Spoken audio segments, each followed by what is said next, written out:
तिकडे मुंबईच्या पायधुनी परिसरात एका अल्पवयीन मुलीवर अत्याचार झाल्याच्या घटनेनंतर या परिसरात प्रचंड संतापाची लाट उसळली आहे।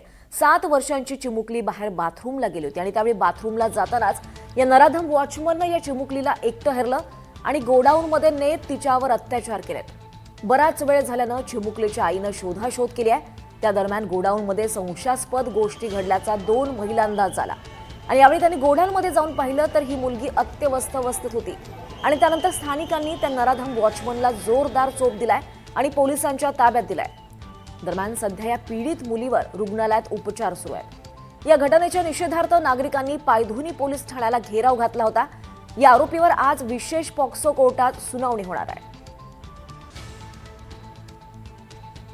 पायधुनी पोलीस स्टेशनच्या हद्दीमध्ये आज दुपारी जे आहे एक पोलिसांना कॉल प्राप्त झाला। त्या अनुषंगानं एक अल्पवयीन मुलीवरती बलात्काराची घटना घडल्याची माहिती होती।